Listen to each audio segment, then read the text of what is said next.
Good morning, Horizon. Today is Ash Wednesday, and it is my hope to see all of you this evening at our Ash Wednesday service as we begin the season of Lent together. Over the next 6 weeks, we are going to use the season of Lent to prepare our hearts for the culmination of the Lenten season in Easter and celebrate together on Easter Sunday.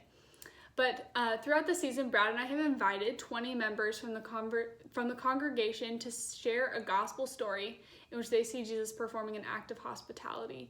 Now, hospitality can be many things, but we've defined it as seeing the unseen, loving the marginalized, loving the one who's been cast out, inviting the uninvited, meeting an unmet need, etc.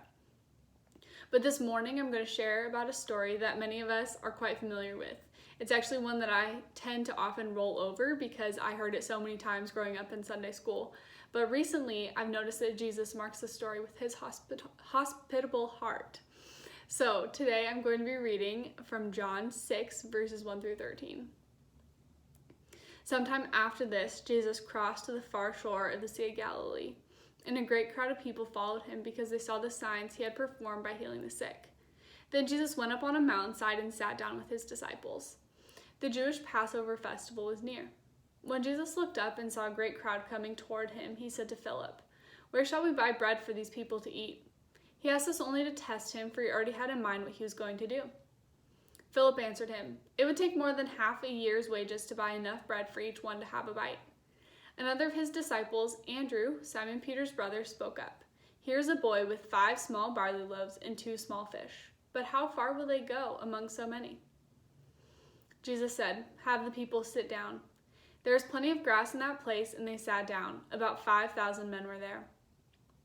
Jesus then took the loaves, gave thanks, and distributed to those who were seated as much as they wanted. He did the same with the fish. When they had all had enough to eat, he said to his disciples, "Gather the pieces that are left over. Let nothing be wasted."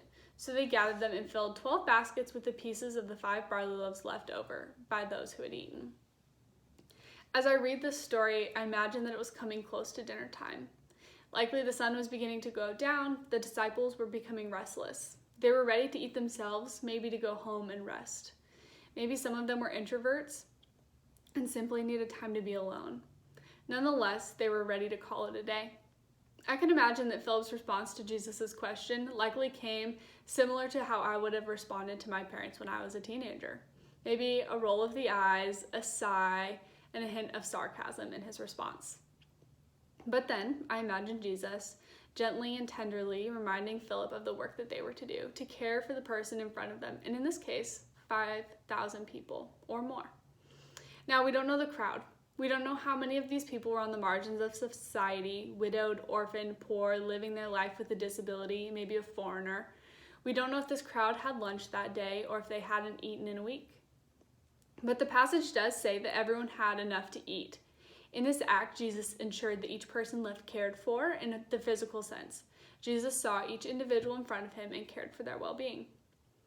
My hope is that this story is an encouragement to you, that in this Lenten season, we could remember that we don't always know the circumstance or the history of the person in front of us. But let us care deeply for the one before us. Maybe this is just a simple wave or a smile to the barista at the coffee shop, or a moment of grace when someone cuts you off on the freeway.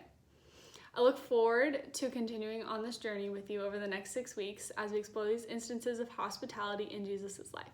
Grace and peace.